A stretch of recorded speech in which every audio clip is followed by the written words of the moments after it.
بسم اللہ الرحمن الرحیم رب اشرح لی صدری یسر لی امری واحلل عقدۃ من لسانی یفقهوا قولی اللہم ربنا زدنا علما یا معلم ابراہیم علمنا یا مفاہم سلیمان فہمنا۔ کل ہم نے سیرہ میں یہ دیکھا تھا کہ آپ صلی اللہ علیہ وسلم نے اہل یمن کی بہت تعریف کی تھی اور یہ کہا تھا کہ میں اپنے حوض کے انچارج ہوں گا اور اس بات کو میں شور کروں گا کہ لوگ یمن کے لوگوں کے لیے جگہ بنائیں اور میں اپنے عصا سے لوگوں کو ہٹاؤں گا۔ یمن کے لوگ حوض کوثر پر سب سے پہلے جائیں گے۔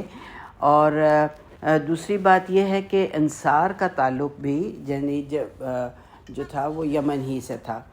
اوس اور خزرج یمن ہی سے تعلق رکھتے تھے۔ اور ردہ کی جنگوں میں، جیسے میں نے ردہ کی جنگیں آپ کو بتائی تھیں کل کہ کیا تھیں، وہ جنہوں نے کہ پیغمبری کا دعویٰ کیا تھا رسول پاک صلی اللہ علیہ وسلم کے فوت ہونے کے بعد، تو ابو بکر رضی اللہ عنہ کے دور میں یہ جنگیں ہوئی تھیں، تو ان کو ردہ کی جنگیں کہتے ہیں۔ ردہ کی جنگوں میں یہ ان کے خلاف لڑنے میں بہت زیادہ آگے تھے یمن کے لوگ۔ یمن عرب سے کافی مختلف تھا، وہاں یہود اور عیسائی زیادہ رہتے تھے۔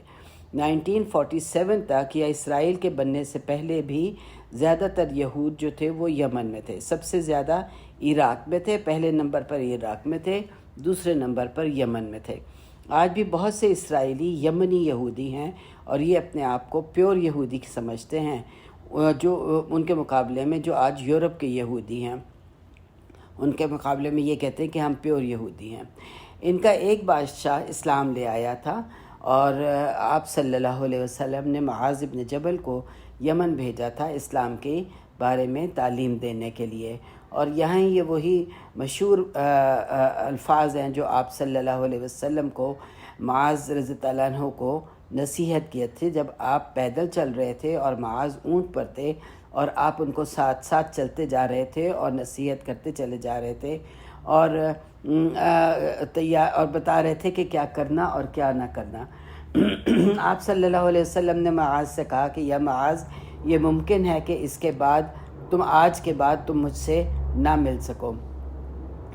اور انہوں نے کہا کہ معاذ، لوگوں کے لیے آسانی پیدا کرنا، مشکل نہ کرنا، اور لوگوں کو خوشخبری دینا اور لوگوں کو دین سے دور نہ کرنا، لوگوں میں اتفاق ڈالنا اور دوریاں نہ ڈالنا، یسر ولا تعسر، بشر ولا تنفروا، یعنی یہ تاکید تھی جو کہ آپ صلی اللہ علیہ وسلم نے معاذ رضی اللہ عنہ کو کی۔ لیکن آج ہم دیکھتے ہیں کہ ہم ان میں سے کیا ہے کہ ہم نہ ہی اپنے دین میں آسانیاں پیدا کر رہے ہیں، بلکہ جتنا مشکل ہو سکتا ہے وہی کام ہم دوسروں کو بتاتے ہیں۔ اور خوشخبری دینے کے بارے میں تو ہم یہ دیکھتے ہیں کہ ہم خوشخبریاں تو کیا ڈراتے زیادہ ہیں، اللہ کے عذاب سے ڈراتے زیادہ ہیں۔ تم جہنم میں چلے جاؤ گے، تم یہ کر لو گے، وہ کر لو گے۔ ٹھیک ہے، جہنم ایک حقیقت ہے، لیکن خوشخبری دیں تو انسان کا دل جو ہے وہ چاہتا ہے کہ یہ کام کرے۔ جب ڈراتے ہیں تو کچھ لوگ جو ہے نا متنفر ہو جاتے ہیں اور نہیں آتے۔ یمن سے ہی ایک آئے تھے صحابی، آئے تھے معاویہ ابن حیدر، اور انہوں نے کچھ جو لوگ تھے وہ صرف سوال کرنے کے لیے آتے تھے، وفد آتے تھے جو صرف سوال کرنے کے لیے آتے ہیں، کچھ دعائیں لینے کے لیے آتے تھے۔ یہ یمن سے آئے تھے معاویہ ابن حیدر، اور انہوں نے کہا کہ اے اللہ کے رسول، ہمارا عورہ کیا ہے، یعنی کون سے جسم کا حصہ چھپانا ہے اور کون سا ظاہر کرنا ہے۔ تو آپ صلی اللہ علیہ وسلم، اور یہ واحد حدیث ہے اس چیز کے بارے میں کہ آپ صلی اللہ علیہ وسلم نے کہا تھا کہ سوائے اپنے زوج کے باقی سب ڈھکو۔ اور انہوں نے پھر کہا کہ اور اگر میں اکیلا ہوں تو آپ صلی اللہ علیہ وسلم نے فرمایا کہ اللہ کا حق ہے کہ اس سے حیا کی جائے، یعنی تنہائی میں بھی برہنہ نہیں رہ سکتے۔ اب کچھ دعائیں لینے آئے اور ان کا ایمان تو بہت مضبوط تھا، لیکن ایمان وہ لینے آئے، اور ایک صحابی تھے، یہ صرف ایک دفعہ آئے، الحکم ابن حزن، اور انہوں نے کہا کہ جناق یا رسول اللہ، ہمارے لیے دعا کریں۔ کہتے ہیں کہ ہم اس لیے آئے ہیں یا رسول اللہ کہ آپ ہمارے لیے دعا کریں۔ انہوں نے جمعہ رسول اللہ صلی اللہ علیہ وسلم کے ساتھ پڑھا اور کہا کہ مجھے کوئی ایک بات ایسی بتا دیں جس پہ میں عمل کروں۔ تو آپ صلی اللہ علیہ وسلم نے فرمایا، اے لوگو، وہ کرو جو تم کر سکتے ہو، اور یاد رکھنا تم ہر میرے اس حکم پر عمل نہ کر سکو گے جو میں نے تمہیں دیا ہے، لیکن سددو وقاربو، سددو وقاربو، سددو وقاربو، یعنی جہاں کیا ہے، سددو کا کیا مطلب ہے کہ جہاں کسی عمل میں کوئی کمی ہو تو اس کو کسی دوسرے اچھے عمل سے پورا کر دو، یعنی اگر تم ایکس کر رہے ہو تو پھر وائی سے کر کے ایکس کی کمی دور کر دو۔ اور قاربو کیا چیز ہے کہ جس کام کا ارادہ ہے اس کو حتی الامکان پورا کرنے کی کوشش کرو، یعنی ہمت نہ ہارنا۔ اگر تم 100% نہیں کر سکتے ہو تو کم از کم 99% کرنے کی کوشش کرو، اور ہمیشہ اللہ نے کیونکہ کوشش دیکھنی ہے۔ اب ایک جو وفد آیا تھا وہ نجران کے عیسائیوں کا وفد تھا۔ آج بھی نجران سعودی عرب کا ایک اہم پروونس ہے۔ اس وقت بھی نجران میں زیادہ تر لوگ عیسائی تھے، اس وقت نجران میں زیادہ تر لوگ عیسائی تھے، اور ان کا رومن امپائر کے ساتھ بہت قریبی تعلق رہتا تھا عیسائیوں کا۔ تو رسول اللہ صلی اللہ علیہ وسلم نے انہیں ایک خط دیا تھا اور خطاب کیا تھا، اور اس طرح سے خطاب کیا تھا کہ کہا تھا کہ ابراہیم، اسحاق اور یعقوب کے رب کے ذریعے اسلام کی طرف بلایا، اور ان سے کہا کہ بہتر ہے کہ تم اسلام لے آؤ ورنہ جزیہ دے دو، اور اگر جزیہ بھی نہیں دو گے تو پھر قتال ایک واحد رستہ رہ جاتا ہے، یعنی جنگ ایک واحد رستہ رہ جاتا ہے۔ تو نجران والوں نے آپس میں مشورہ کیا کہ یہ تینوں، انہوں نے جو آپ صلی اللہ علیہ وسلم نے 3 شرائط بھیج دی تھیں کہ ان میں سے کہ یا تو قبول کر لو، اسلام قبول کر لو، یا پھر یہ کہ جزیہ دو، نہیں تو پھر قتال۔ ان تینوں میں سے کون سی بات مانے؟ انہوں نے کہا کہ آپس میں یہ بات کی کہ ہمیں معلوم ہے کہ ایک پیغمبر کے آنے کی جو پیشن گوئی ہے وہ تو ہے ہی ہے، اور جو بنی اسماعیل میں سے ہوگا، مگر یہ پتہ چلے گا کہ ہمیں یہ کیسے پتہ چلے گا کہ یہ وہی لوگ ہیں؟ اور ہم جانتے ہیں کہ یہ تو ہم نے بچپن سے سیرہ کی کتابوں میں پڑھا ہے کہ یہ عیسائی بھی اور یہودی بھی ایک پیغمبر کے آنے کی انتظار میں تھے، ان کو پتہ تھا کہ ایک پیغمبر نے آنا ہے۔ یہودیوں کے انکار کی سب سے بڑی وجہ یہی تھی، یہودیوں نے کیوں آپ صلی اللہ علیہ وسلم کو نہیں مانا تھا؟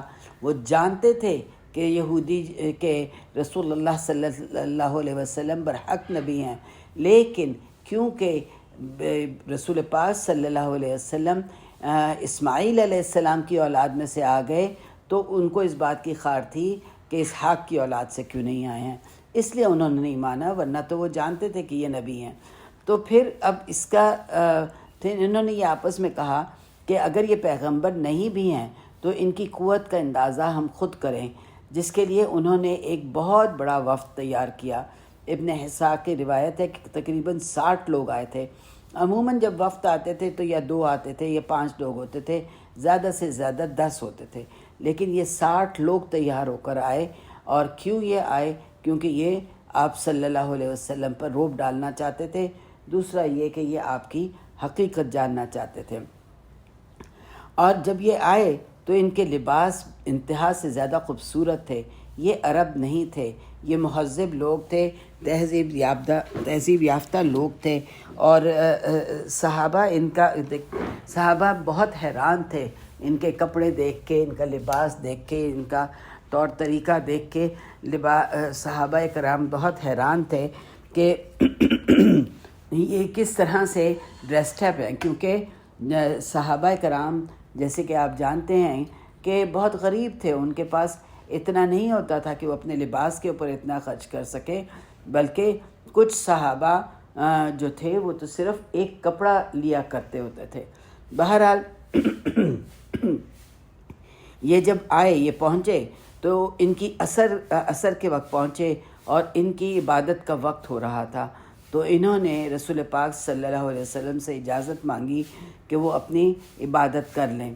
صحابہ کرام رضی اللہ عنہ نہیں چاہتے تھے، مگر رسول اللہ صلی اللہ علیہ وسلم نے ان کو اجازت دے دی، لہٰذا انہوں نے رسول اللہ صلی اللہ علیہ وسلم کی مسجد میں مشرق کی طرف رخ کر لیا اور اپنی نماز ادا کی، ان کی جو بھی نماز ہوگی انہوں نے ادا کی۔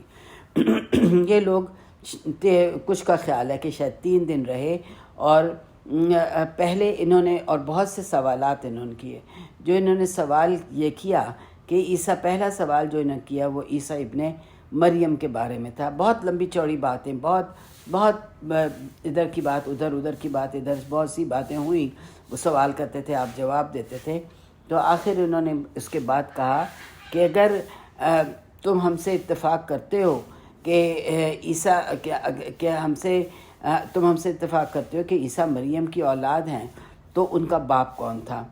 تو آپ صلی اللہ علیہ وسلم نے کہا کہ میں نہیں جانتا، میں کل تمہیں بتاؤں گا. دوسرے دن اللہ تعالیٰ نے 60 آیات آل عمران کی اتار دی، اور اس میں عیسیٰ ابن مریم کے بارے میں اللہ تعالیٰ نے بتایا کہ ان مسئلہ آیت نمبر 60 میں اللہ تعالیٰ نے فرمایا کہ ان مسئلہ عیسیٰ عند اللہ کمثل آدم خلقہ من تراب ثم قال له کن فیکون الحق من ربک فلا تکن من الممترین. اللہ تعالیٰ نے فرمایا کہ عیسیٰ کی مثال آدم کی طرح ہے. اس کو بھی مٹی سے بنایا اور کیا کہا؟ کن فیکون، تو بس وہ ہو گیا. اور یہ حق ہے، لہٰذا کوئی بھی شک میں نہ رہے. تو اس کے بعد انہوں نے آیت نمبر 60 اتاری آیت نمبر میں کہ اچھا، اب اس کے بعد انہوں نے کہا کہ آدم کو اس کے بعد انہوں نے سوال کیا کہ ابراہیم یہودی تھے یا عیسائی تھے. تو پھر اللہ تعالیٰ نے اس کا جواب دیا کہ ما کان ابراہیم یہودیًا ولا نصرانیًا ولکن کان حنیفا مسلما وما کان من المشرکین. یہ آل عمران کی آیت نمبر 67 ہے، جس میں کہ اللہ تعالیٰ نے فرمایا کہ ابراہیم نہ یہودی تھے اور نہ ہی نصرانی تھے یعنی عیسائی تھے، لیکن کون تھے؟ حنیفا مسلمہ، ایک واحد مطلب ایک اللہ کی عبادت کرنے والے، اور وہ شرک کرنے والے لوگوں میں سے نہ تھے. یہ آل عمران میں اللہ تعالیٰ نے پھر ان کی جو سوال تھا اس کا جواب دے دیا. اس کے بعد انہوں نے سورہ آیت میں جب بہت سی انہوں نے باتیں کی اور نہ یہ مانے، تو پھر اللہ تعالیٰ نے آیات مباہلہ اتار دی. یعنی مباہلہ کیا ہے؟ جس کے معنی ہوتے ہیں کہ اللہ کی لعنت کو پکارنا، کہ اللہ کی لعنت کرنا. اور ایک یہ بہت بڑی بات تھی. اللہ تعالیٰ نے آیت مباہلہ میں کیا فرمایا کہ اللہ تعالیٰ نے فرمایا فَمَنْ حَاجَّكَ فِيهِ مِنْ بَعْدِ مَا جَاءَكَ مِنَ الْعِلْمِ، کہ اگر یہ تم سے جھگڑا کرتے ہیں اس کے باوجود کے پاس علم آ گیا ہے، فَقُلْ، تو ان سے کہو تَعَالَوْا آؤ نَدْعُ أَبْنَاءَنَا وَأَبْنَاءَكُمْ وَنِسَاءَنَا وَنِسَاءَكُمْ وَأَنفُسَنَا وَأَنفُسَكُمْ، کہ آؤ پکارو. تو ہم بلاتے ہیں، ہم لے کر آتے ہیں اپنے بیٹوں کو، اور ہم اپنے بیٹے لاتے ہیں، تم اپنے بیٹے لاؤ. ہم اپنی عورتیں لاتے ہیں، تم اپنی عورتیں لاؤ. اور ہم خود بھی آتے ہیں، تم خود بھی آ جاؤ. ثم، پھر اس کے بعد نبتہل فنجعل لعنۃ اللہ علی الکاذبین، تو اللہ تعالیٰ پھر ہم کیا کرتے ہیں کہ اللہ کی لعنت بھیجتے ہیں. ان ھذا لہو القصص الحق وما من الہ الا اللہ وان اللہ لہو العزیز الحکیم، اور بے شک یہ بالکل حق قصہ ہے اور اللہ کے علاوہ کوئی معبود نہیں ہے، اور بے شک اللہ غالب بھی ہے اور حکمت والا ہے. فَإِن تَوَلَّوْا، اور اگر پھر وہ منہ پھیر جائے، فَإِنَّ اللَّهَ عَلِيمٌ بِالْمُفْسِدِينَ، اللہ مفسدوں کو جانتا ہے. اب یہ آیت مباہلہ تھیں جو اللہ تعالیٰ نے اتاری. تو یہ ایک بہت بڑی بات تھی، اس لیے کہ دونوں تو صحیح ظاہر ہے نہیں ہو سکتے. ایک پارٹی غلط ہے اور دوسری جو ہے جھوٹ بول رہی ہے، اور جو جھوٹ بول رہا ہے اس پر اللہ کی لعنت ہو سکتی ہے. اور میں نے جو ایک دفعہ پڑھا تھا، جو کہ مجھے یعنی کافی عرصے پہلے یہ پڑھا تھا کہ اللہ نہ کرے، اللہ نہ کرے، اللہ نہ کرے، اللہ کسی پہ لعنت کر دے تو 7 نسلوں تک اس کی لعنت جو ہے وہ چلتی ہے. تو اللہ تعالیٰ رحم کرے کہ یہ بہت بڑی سخت چیز تھی، جس کی کہ آپ کیونکہ وہ بات مان ہی نہیں رہے تھے. بہت باتیں آگے پیچھے ہوئیں تو نہیں مان رہے تھے. اس سے ہمیں یہ پتہ چلتا ہے کہ مباہلہ کی بھی اجازت ہے، لیکن کب؟ جب کہ مذاکرات انتہا کو پہنچ جائیں تو مباہلہ کر سکتے ہیں. رب اغفر ورحم وانت خیر الراحمین. یہ اللہ تعالیٰ ایسا موقع نہ لائے، اللہ تعالیٰ ہم سب کو بچا کے رکھے. یہاں بچوں کو کیوں اور بیوی کو اور پھر خود بعد میں اس لیے کہ بچوں پر اللہ کا غضب آنکھوں سے دیکھنا بہت تکلیف دہ چیز ہے۔ دوسرے دن رسول اللہ صلی اللہ علیہ وسلم اپنی بیٹی اور اپنے بچوں کو اکٹھا کیا، مگر نجران کے عیسائیوں نے آپس میں یہ فیصلہ کیا کہ اگر واقعی میں یہ پیغمبر ہیں تو ہمارا وجود بھی اس دنیا میں نہیں رہے گا، اس لیے انہوں نے مباہلہ نہ کیا اور جزیہ دینے پر تیار ہو گئے۔ اور آپ نے ان پر کس چیز کا جزیہ لگایا؟ کپڑا اور چاندی کا جزیہ لگایا۔ کپڑے کا کیوں؟ جیسے میں نے آپ کو بتایا کہ کپڑے کی قلت تھی عرب میں، یہ کپڑا دونوں، اور یہ لوگ جو تھے عرب میں کیونکہ کپڑے کی قلت تھی، اور یہ لوگ کپڑا جو ہے رومن امپائر اور پرشین امپائر سے امپورٹ کرتے تھے۔ عرب میں وہ بہت مہنگی چیز تھی، یعنی کپڑا بہت مہنگا تھا۔ تو آپ نے ان کو جزیہ لگایا اور یہ کہا کہ یہ جزیہ جب تک اللہ چاہے گا رہے گا۔ 15 سال بعد عمر بن خطاب رضی اللہ عنہ نے ان کو یہاں سے نکال دیا اور ان کا جزیہ وغیرہ سب بند کر دیا اور کہہ دیا کہ اب ہمیں تمہاری ضرورت نہیں ہے، تم یہاں سے عرب چھوڑ کے رومن امپائر میں چلے جاؤ۔ یہ عمر بن خطاب پورے عرب میں ایک مسلم پیننسولا بنانا چاہتے تھے۔ وہ چاہتے تھے کہ یہ ان کی حکمت اور دانائی تھی، ان کی وزڈم تھی کہ جس کی وجہ سے آج یہ پورا علاقہ مسلمان ہے۔ یعنی اس علاقے میں ہو سکتا ہے کہ لیبر یا نان مسلم لوگ آ جائیں رہنے کے لیے، لیکن حکومتیں سب مسلمان ہیں اور مسلم ہیں۔ تو نجران کے لوگوں نے گزارش کی کہ ٹھیک ہے ہم چلے جاتے ہیں، لیکن یعنی جا رہے تھے تو آپ صلی اللہ علیہ وسلم سے کہا کہ ہمیں کوئی ایسا شخص دے دیں جو ہمارے درمیان ہمارے جھگڑوں کو نپٹائے، یعنی ایک جج ہمیں دے دیں۔ تو آپ صلی اللہ علیہ وسلم نے عامر ابن جراح کو بھیجا، اور جب یہ واپس جا رہے تھے آپس میں باتیں کرتے جا رہے تھے، اور پادری تھے، میں نے آپ کو بتایا کہ یہ پادری تھے، بڑے بڑے ان کے اندر بڑے وہ لوگ آئے تھے، تو یہ آپس میں باتیں کرتے جا رہے تھے۔ اب یہ 2 پادری تھے، ایک بڑا پادری تھا اور ایک چھوٹا، اور دونوں آپس میں بھائی تھے۔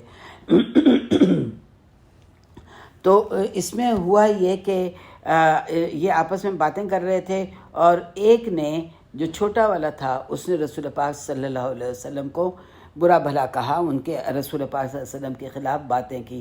تو جو بڑا پادری تھا اس نے اس کو منع کیا کہ ایسا مت کرو۔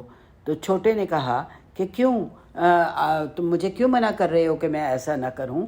اس لیے کہ اس نے کہا اس لیے کہ وہ پیغمبر ہیں، یہ بات صحیح ہے کہ وہ پیغمبر ہیں۔ تو پھر چھوٹے نے کہا کہ اگر وہ پیغمبر ہیں تو تم ایمان کیوں نہ لائے؟ تو اس نے کہا کہ اگر ہم ایمان لے آتے تو ہم اپنا یہ سارا جو ہمارا اتنا بڑا رتبہ ہے، ہماری عزت ہے، ہم لوگوں کے درمیان بڑے ہیں، ہماری بات لوگ مانتے ہیں، یہ تو ہمارا سب کچھ ختم ہو جاتا، اس لیے ہم ایمان نہیں لائے۔ اس پر وہ جو چھوٹا پادری تھا اس کو بہت غصہ چڑھا، وہ واپس رسول پاک صلی اللہ علیہ وسلم کے پاس آیا، اسلام لے آیا اور مسلمان ہو گیا۔ تو یہ اب بہیقی کی اس روایت میں ان کے بڑے پادری نے حقیقت جان لی تھی، اور ظاہر ہے یہ ایلیٹ تھے، لیکن عوام الناس کو کیونکہ ان کے پیروی کرتے تھے اس لیے انہوں نے اسلام قبول نہیں کیا۔ اب یہاں پہ ایک حدیث ہے عبد الرحمن بن عقیل کی، یہ بھی ایک وفد کے ساتھ آئے تھے، اور یعنی سب سے زیادہ جو یہ کہتے ہیں کہ سب سے زیادہ، یہ خود کہتے ہیں کہ جو سب سے زیادہ نفرت اگر کسی کو تھی ہمیں تو کس سے تھی؟ رسول پاک صلی اللہ علیہ وسلم سے تھی۔ لیکن جب ہم ان سے ملے اور ان کے پاس بیٹھے اور ان سے بات کی تو اس کے بعد ان سے زیادہ ہمیں کوئی اور پسند نہ تھا۔ اور اس نے کہا کہ ہم میں ایک نوجوان تھا، ایک نوجوان نے کہا کہ رسول پاک صلی اللہ علیہ وسلم سے کہا کہ یا رسول اللہ صلی اللہ علیہ وسلم، آپ سلیمان علیہ السلام کی جیسی بادشاہت کیوں نہیں مانگ لیتے اللہ سے؟ تو آپ رسول پاک صلی اللہ علیہ وسلم مسکرائے اور کہا کہ شاید تمہارے ساتھی کو اس سے بہتر بادشاہت عطا کی گئی ہے، یعنی رسول پاک صلی اللہ علیہ وسلم کو جو کہا اس نے یہ بھی کہا کہ آپ صلی اللہ علیہ وسلم نے یہ بھی کہا کہ اللہ نے کوئی پیغمبر ایسا نہیں بھیجا جس کی ایک خواہش اللہ نے ضرور پوری کی، یعنی کسی پیغمبر کی اس دنیا میں جو کچھ اس نے مانگا ایک خواہش اللہ نے اس کی ضرور پوری کی، اور کچھ نے اپنے اس دنیا میں کچھ مانگ لیا، کچھ نے اپنی قوم کے خلاف بد دعا کی، کچھ نے اپنی قوم کے حق میں دعا کی۔ تو آپ صلی اللہ علیہ وسلم نے فرمایا میں نے اپنے دعا قیامت کے دن کے لیے رکھ لی ہے، اور وہ کیا ہوگی؟ میری شفاعت ہوگی جو میں اپنی امت کے لیے مانگوں گا قیامت کے دن۔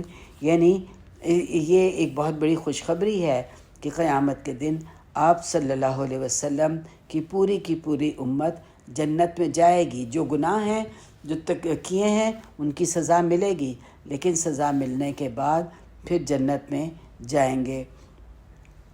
اور یہ اب اس کے بعد جو ہے یہ ساری باتیں ہوئیں، اور باتیں ہونے کے بعد یعنی یہ مختلف وفود آئے، اور مختلف وفود میں صرف ایک ہی شخص آتا تھا، اور خاص طور پہ کچھ زیادہ بھی آتے تھے۔ بس اس طرح سے ساری باتیں ہوئیں اور ختم ہو گئیں۔ اب باقی ہم لوگ کل انشاءاللہ سیرہ کریں گے، اور اس میں جانیں گے کہ اس کے آگے کیا ہوا۔ یہاں تک ہمارے لیے کافی ہے۔ اس میں ہم لوگوں کو جو سبق لینے کے لیے ہے وہ بہت ضروری ہے، اور وہ یہ ہے کہ لوگوں کے لیے کیا کریں؟ آسانیاں پیدا کریں اور خوشخبریاں دیں، اور ہم لوگوں کے لیے تنگیاں نہ دیں۔ دین میں ہم آسانی پیدا کریں کہ آسان، جس پہ عمل کرنا آسان ہو، اور لوگوں کے لیے خوشخبریاں دیں، اور لوگوں میں آپس میں پیار، محبت، اتفاق ڈالنے کی کوشش کریں۔